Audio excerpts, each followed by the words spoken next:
நன்றாக சிந்தித்துக் கொள் கண்ணா. ஒன்றை நினைவு வைத்துக் கொள். நீ என்ன சொல்லி இருந்தாலும் சரி, என்ன மாயாஜலங்களை காட்டி இருந்தாலும் சரி, நீயே கண்ணன், நீயே கடவுள் என்று அனைவரும் ஒப்புக்கொண்ட போதும் உன்னை கடைசி வரை ஒரு கடவுளாக ஏற்றுக்கொள்ளாத ஒருவர் இருப்பான் என்று சொன்னால் அவன் தான் இந்த துரியோதனன். அதை வைத்துக் கொள். அவர் சொன்னார், ஏ கண்ணா, நீ கடவுளாக இருந்தாலும் சரிடா, உன்னை ஒரு நாள் கூட நான் கடவுள் நினைச்சே பார்க்காத ஒரு ஜீவன் உண்டுன்னா நான் தான் சொல்லக்கூடிய அந்த துரியோதனன் ஒரு கைத்தட்டு கொடுங்கம்மா. அது மட்டுமல்ல கண்ணா, தூதுவராக வந்ததோடு மட்டுமல்ல, நீ ராஜ தந்திரங்களோடு எந்த இடத்தில் வந்திருந்தாலும் கூட நீ கேட்டாய், மண்ணை கேட்டாய், நிலத்தை கேட்டாய், வீட்டை கேட்டாய்.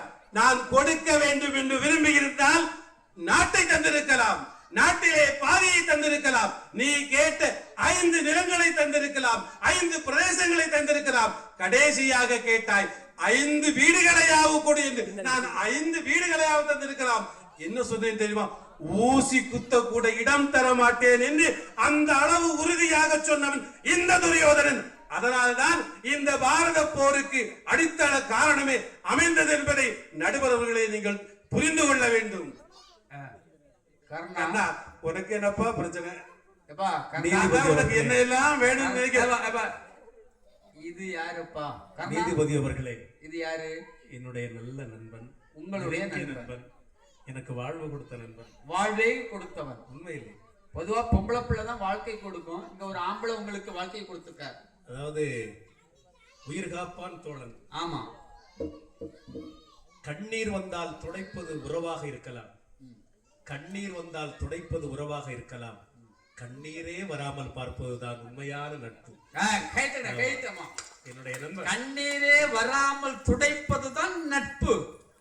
உண்மையிலே நீதிபதி அவர்களை, எனக்கு இந்த ஊரை ரொம்ப பிடித்திருக்கிறது, ரொம்ப பிடிச்சிருக்கு. உண்மையிலே இங்கே நீங்க ஒரு அரண்மனையை கட்டி இங்கே நடத்தலாம். இல்ல, ஒரு வாரம் இங்க தங்கியிருந்து என் ஊருக்கு வரி கொடுக்கலாம் போல நினைக்கிறேன். அப்படியா? நல்ல மக்கள், நல்ல மக்கள். நீங்க நினைச்சா உங்களை அரண்மனையை இங்க கட்டி தந்துரும். அஸ்தினாபுரம் கண்ணகுறிச்சியில வந்துடும்.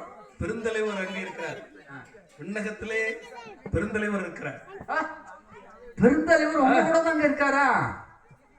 மாவட்டத்திலே அவருக்கு என்று தனி பெயர் இருக்கிறதாமே, அப்பச்சி என்று சொல்லுகிறார்களாமே. ஆமா, அப்பச்சியே சந்திச்சுட்டு வந்திருக்கக்கூடிய கூட்டம் நம்மளோட இருக்கிற ஐயா. கர்ணா, அவர் கொஞ்ச நாளுக்கு வந்து இந்த தமிழ்நாட்டு அரியாசனத்துல உட்கார்ந்துட்டு கொஞ்சம் கள்ளப்பயக்கெல்லாம் தட்டி போட்டுக்கிட்டு நல்லாட்சி கொடுக்க கண்டிப்பா வர சொல்லுங்க. அதாவது கர்நாடகத்துல இப்ப இருக்கக்கூடிய திருடர்கள் எல்லாம் இருந்த அந்த சபையிலே, அந்த அவையிலே, அந்த சேர்ல இனி அந்த மனுஷன் வந்து உட்கார மாட்டாரியா. அது மாணிக்கம். அது வேறயா? அது மாணிக்கம். மாணிக்கம், உண்மையிலே மாணிக்கம். என்னுடைய நண்பனுக்கு நான் ஒரு செய்தியை சொல்ல விரும்புகிறேன். நீதிபதி அவர்களே, சபை பொதுவாக ஒரு சபையிலே ஒரு பெண்ணிற்கு எந்த அளவுக்கு ஒரு மரியாதை கொடுக்கிறதோ அப்பொழுதுதான் இந்த நாடே சிறக்கும் என்று சொல்வார்கள், ஆண்டோர்கள் சொல்லியிருக்கிறார். அந்த சபையில் ஒரு பெண்ணுக்கு களங்கம் வருகிறது, யாரால் வருகிறது அப்படின்னு சொன்னா, நான் ஒரு வார்த்தை சொல்றேன், அடிமையின் உடம்பில் ஆடை எதற்கு? அடிமையின் உடம்பில் ஆடை எதற்கு? உங்களுக்கு எல்லாருக்கும் நன்றாக தெரியும், பாஞ்சாலியினுடைய துயிலை பற்றி எடுத்ததுதான் குருஷேத்திரத்துக்கு காரணம் என்பது நம்ம எல்லோருக்கும் தெரியும் இல்லையா? படித்திருக்கிறீங்களா? எல்லாருக்கும் தெரிந்த விஷயம். அந்த துயிலை பற்றி இழுக்க சொன்னது யாரு? ஒரு வார்த்தையில் நான் சொன்னேன் அந்த சபையிலே, அடிமையின் உடம்பில் ஆடையதற்கு துயிலை பற்றி இழுக்க வேண்டும் என்று சொல்ல, துரியோதனுடைய நண்பனுடைய தம்பி விகரன் சொல்றான், செய்யக்கூடாது, தவறு அப்படின்னு சொல்லி நான் சொன்னேன், நீ பொடி பயன், சின்ன பையன், சின்ன பையன், உனக்கு அறிவு போதாதா? பெரியவர்களுடைய சபையிலே பேசுவதற்கு உனக்கு அறிவு இன்னும் பத்தாது. அந்த வார்த்தையை நான் சொன்ன காரணத்தினால் தான், துச்சாதனன் செய்த காரணத்தினால் என்ன நடந்தது? அப்பந்தான் குருஷேத்திர போருக்கு அச்சாரமே இடப்படுது. இதுதான் காரணம், நான் தான் காரணம். ஒரு பெண்ணினுடைய ஆடை உரிக்கப்படுவதற்கு காரணமே இந்த கர்ணன்.